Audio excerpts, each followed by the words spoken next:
Hello, bachcho. Let's read out the questions. Question says two coaxial solenoid shown in figure.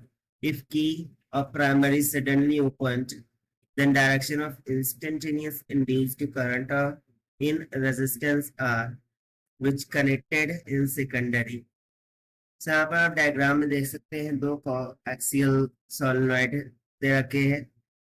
ठीक है, ये N2S, ये magnet है, और ये जो हमें दिख रहा है जिस पर कॉइल बाउंड की गई है सोलेनॉइड है, इसको बैटरी से और पी के से कनेक्ट किया गया है। सो उसी तरीके से सेकंड डायग्राम में अब इसको रेजिस्टेंस आर से जोड़ा जाता है फ्रॉम एल टू एन।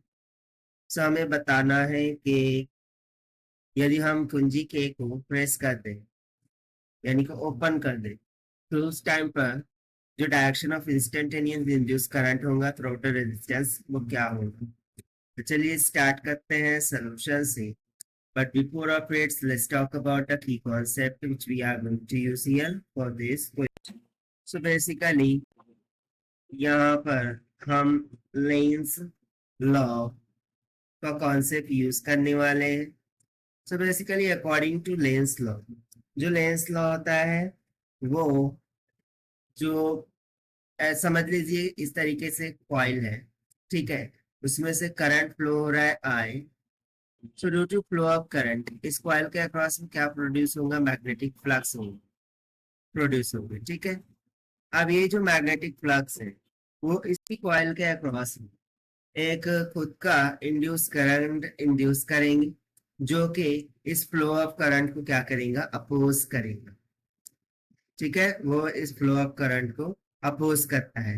सो इसी कंसेप्ट को हम क्या कहते हैं, लेंस लॉ कहते हैं। सो बेसिकली लेंस लॉ का यूज हम डायरेक्शन ऑफ करंट को फाइंड आउट करने के लिए यूज करते हैं। तो सबसे पहले तो हम यहाँ पर कंसिडर करते हैं कि लेट्स सपोज कि ये जो सेकंड वाली सोलेनॉइड है, ये वेलोसिटी v से फर्स्ट वाले की तरफ मूव करती है।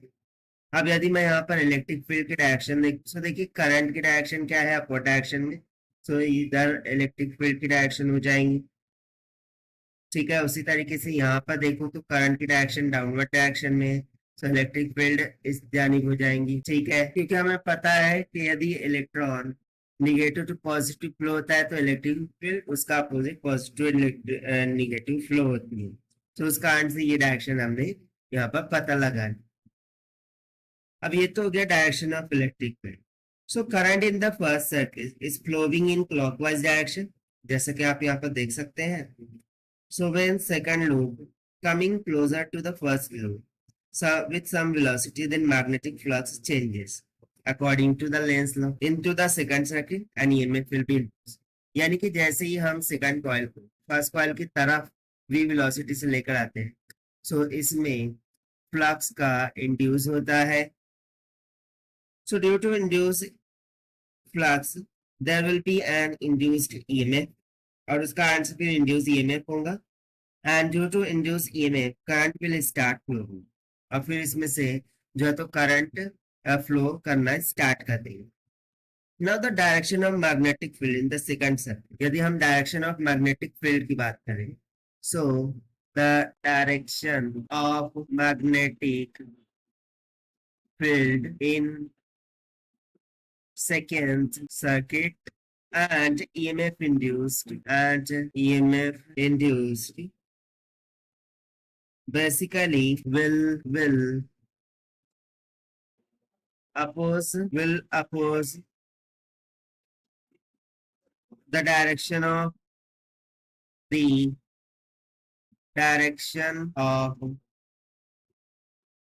magnetic field of first circuit से यहाँ पर हमने लेंस लॉ का यूज करते हुए ये बताया है कि ये जो सेकंड कॉइल में मैग्नेटिक फील्ड का निर्माण हो रहा है due to flow of current and induce current, ये दोनों ही इस फर्स्ट कॉइल में प्रेजेंट जो मैग्नेटिक फील्ड है उसको क्या करते हैं, अपोज कर देते हैं according to Lenz law. So from the right hand thumb rule, अब यदि हम राइट हैंड थंब रूल का भी यूज कर लें, क्योंकि यहाँ पर हम सेकंड कंसेप्ट भी लगा सकते हैं। which we will say that okay, right hand thumb rule. So right hand thumb rule का use करते हैं by using right hand thumb rule. So right hand thumb rule के according जो डायरेक्शन ऑफ करंट होंगी that will flow through the circuit in anti-clockwise. So right hand thumb rule का meaning क्या होगा कि देखिए इस तरीके से middle finger, first finger and thumb हम एक दूसरे के इस तरीके से यदि अपोजिट में रख, ये जो थंब होता है ये हमें डायरेक्शन ऑफ करंट को दर्शाता है। ये मिडल वाले फिंगर जो इलेक्ट्रिक फील्ड है उसकी डायरेक्शन को दर्शा देंगे और जो ये ऊपर वाली फिंगर है ये मैग्नेटिक फील्ड की डायरेक्शन को दर्शा देंगे। तो सिंपली ये जो थंब है वो हमें डायरेक्शन ऑफ करंट को इंडिकेट करेंगे। सो राइट हैंड थंब रूल के अकॉर्डिंग यदि हम देखें सो ये करंट जो है तो ये कंप्लीटली आउटवर्ड डायरेक्शन में आ रहा है। सो आउटवर्ड डायरेक्शन मीन्स टू से the direction of current will be the direction of current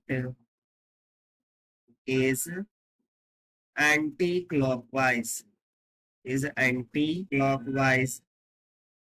direction. So देखिए फिर यही हो जाएगा हमारा required answer for this question. So as per the given option यदि हम यहाँ पर ऑप्शन चेक करें so when primary key close current is flowing in counter clockwise so Lenz law के अकॉर्डिंग जो करंट है होगा क्लॉकवाइज में यानी कि current will be flowing from L to N in the resistor. कहां से कहां तक फ्लो करेगा फिर वो L to N यानी कि option A is going to be correct. So this is the required solution. I hope you understand it well. Best of luck. Thank you.